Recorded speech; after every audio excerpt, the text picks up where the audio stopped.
Hello student, this is your maths video. In this video, we find about area of parallelogram. आप board पे देख रहे हो एक डायग्राम बना हुआ है, इसे क्या है पैरेललोग्राम। सबने रेक्टेंगल तो आप सभी ने देखा ही होगा। इस तरीके से रेक्टेंगल होता है जिसकी साइड चारों साइड क्या होती हैं, टू साइड इक्वल होती हैं। जैसे ए this side and this side equal and this side and this side equal. कुछ इसी टाइप का क्या होता है पैरेललोग्राम होता है। इसी रेक्टेंगल को आप थोड़ा सा टेढ़ा कर दोगे तो ये क्या हो जाएगा पैरेललोग्राम। जैसे रेक्टेंगल क्या होता है, ये साइड और ये साइड इक्वल होगी, ये साइड और ये साइड इक्वल होगी, मतलब आमने और सामने की जो साइड होती है इक्वल होती है रेक्टेंगल में। इसी तरीके से पैरेललोग्राम है, बस पैरेललोग्राम को आपने थोड़ा सा क्या कर दिया, टेढ़ा कर दिया है, वही क्या है पैरेललोग्राम। ओके, अब देखियो लिखा है यहाँ पे एरिया ऑफ पैरेललोग्राम। जैसे कि रेक्टेंगल का पेरीमीटर निकालते हैं, रेक्टेंगल का एरिया निकालते हैं, इसी तरीके से हम पैरेललोग्राम का क्या निकालेंगे, इसमें एरिया निकालना सीखेंगे। आप बोर्ड पे देख रहे हो एक पिक्चर बनी हुई है ABCD, ठीक है। एक ये क्या है पैरेललोग्राम। पैरेललोग्राम की भी आमने और सामने की जो साइड होती है क्या होती है, सेम होती है, बिकॉज क्या है ये भी रेक्टेंगल है। कोई जैसे ये ऑब्जेक्ट है, ये रेक्टेंगल है, अगर इसकी साइड यहाँ 5 सेंटीमीटर दी हुई है,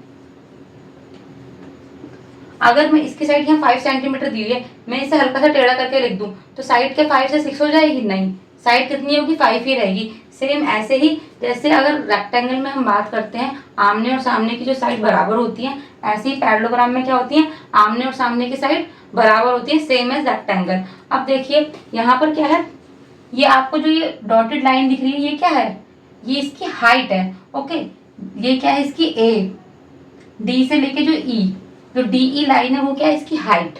और ये जो हाइट है इसे हम क्या बोलेंगे, परपेंडिकुलर भी बोल सकते हैं और एल्टीट्यूड भी बोल सकते हैं। अब कोई भी चीज हाइट है, किसी भी चीज में परपेंडिकुलर होता है तो परपेंडिकुलर किसी बेस पे बनता है। ये जैसे एक तरीके से परपेंडिकुलर है, इस परपेंडिकुलर को क्या चाहिए, बेस चाहिए, ये बेस है। तो ये जो बेस वाली लाइन है AB, इस AB इसके लिए क्या हो जाएगा, बेस हो जाएगा। अगर DE परपेंडिकुलर है तो किस पे परपेंडिकुलर है, ये AB बेस पर, ठीक है। ये इस तरीके से हम पैरेललोग्राम में देखेंगे कि जो भी आपको इस तरीके से लाइन मिलेगी वो ये 90 डिग्री का एंगल बनाएगी, तो वो आपका हाइट होगी। हाइट को हम एल्टीट्यूड भी बोलेंगे, और एल्टीट्यूड या परपेंडिकुलर, और जिस लाइन पे गिरेगी जाकर वो उसके लिए क्या हो जाएगा, उसका बेस, ठीक है। ये समझना बहुत जरूरी है क्योंकि जब हम एरिया निकालेंगे पैरेललोग्राम का, उसमें क्या है, base into height, base into height.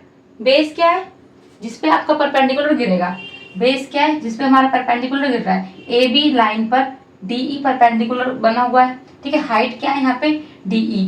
इसलिए हर पैरेललोग्राम में आपको ये आइडेंटिफाई करना बहुत जरूरी है कि इस पैरेललोग्राम में हाइट कौन सी है और बेस कौन सा है। तो बेसिकली एरिया ऑफ पैरेललोग्राम क्या होता है, बेस इंटू हाइट। शॉर्ट में हम लिखते हैं B into H, B for base, H for height, ठीक है। कुछ क्वेश्चंस मैंने यहाँ सब आपको बोर्ड पे दिए हुए हैं, आप हम इन्हें सॉल्व करेंगे।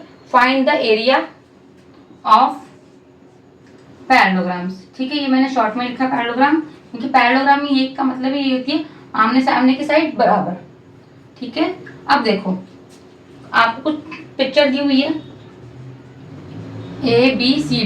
ABCD कुछ पैरेललोग्राम है, हमें क्या निकालना है, इसका एरिया निकालना है। तो एरिया निकालने के लिए पहले हमें क्या आइडेंटिफाई करना पड़ेगा, बेस और हाइट। तो अब देखिए यहाँ पे जो 90 डिग्री का एंगल बन रहा है, ये कौन सी लाइन एंगल बना रही है, एंगल DE। तो हम हाइट लिखेंगे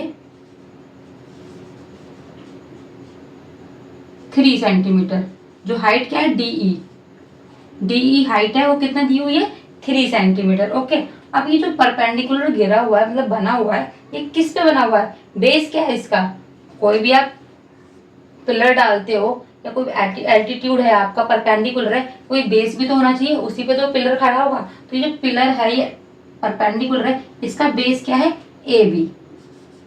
तो AB इसके लिए बेस हो जाएगा।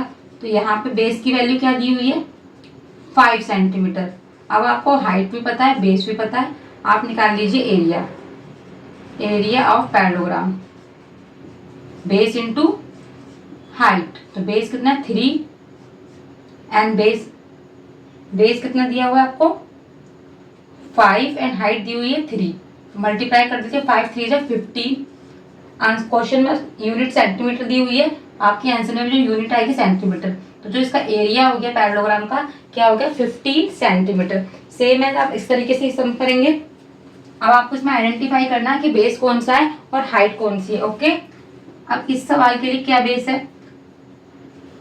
पहले से नाम देते हैं ए बी सी डी और ये जो परपेंडिकुलर ई। यहाँ पे 90 डिग्री का परपेंडिकुलर कहाँ कौन सी लाइन बना रही है, ए ई। जो ए ई है इसके लिए क्या हो जाएगी, हाइट हो जाएगी। देखो 90 डिग्री का जो एंगल है इस तरीके से यही बना रही है, तो ए ई हाइट कितनी दे रखी है 5 सेंटीमीटर क्वेश्चन में गिवन है। जिसपे ये लाइन बना रही है वो कौन सी लाइन है, बी और सी, बी सी, ठीक है। ये आपके लिए बेस हो गया, तो ये दिया हुआ है 3 सेंटीमीटर। अगेन आप एरिया निकालोगे, बेस इंटू हाइट, 5 मल्टीप्लाई 3, 5 3 सा 15 सेंटीमीटर, ये आपका एरिया हो गया। ओके, अब नेक्स्ट क्वेश्चन, इसमें भी आप पहले डिनोट कर लीजिए ए बी सी डी और ये ई। ओके, अब देखिए इसमें हमें क्या निकालना है, एरिया निकालना है। इसके लिए क्या हो जाएगा, हाइट क्या हो जाएगी, डी ई क्या है इसके लिए 90 डिग्री का एंगल बना रही है, डी इसके लिए क्या है हाइट, 4.8 सेंटीमीटर। ओके, और बेस क्या है, जिसपे वो गिरती है लाइन, जिसपे वो परपेंडिकुलर गिर रहा है, परपेंडिकुलर बन रहा है, किस पे बन रहा है, बेस पर, तो बी सी आपके लिए बेस हो गया यहाँ पर, तो ये 6 सेंटीमीटर। अगेन एरिया क्या होता है इसका, बेस इंटू हाइट, तो बेस है 6, हाइट है 4.8 सेंटीमीटर।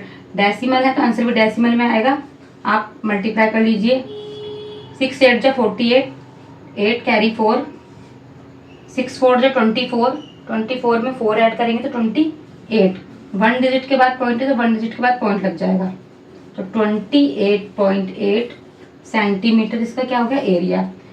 हमने एरिया निकाला है, तो जो यूनिट है ना, यहाँ देखिए आप सेंटीमीटर स्क्वायर, क्योंकि देखो 5 सेंटीमीटर और 3 सेंटीमीटर, 5 और 3 15 और सेंटीमीटर, तो ये क्या आ जाएगा पावर में स्क्वायर। किसी भी चीज़ का हम एरिया निकालते हैं, चाहे वो पैरेललोग्राम, रेक्टेंगल, ट्रायंगल, स्क्वायर, किसी भी चीज़ का हम एरिया निकालते हैं तो यूनिट डिजिट जो उसकी यूनिट दी होती है, सेंटीमीटर, मीटर, लीटर, किलोग्राम, जो भी दी हुई है इस पर स्क्वायर चढ़ेगा। ओके, ये एरिया में चढ़ेगा, क्योंकि देखो मल्टीप्लाई हो रहा है, 5 3 से 15, तो सेंटीमीटर का भी तो मल्टीप्लाई हो रहा है, जब ये मल्टीप्लाई होगा तो पावर में क्या आ जाएगा 2, तो 15 सेंटीमीटर स्क्वायर, यहाँ 15 centimetre square and 28.8 centimetre square, ये आपके पैरेललोग्राम के क्या हो गए एरिया, जो हमने कैसे निकाले बाय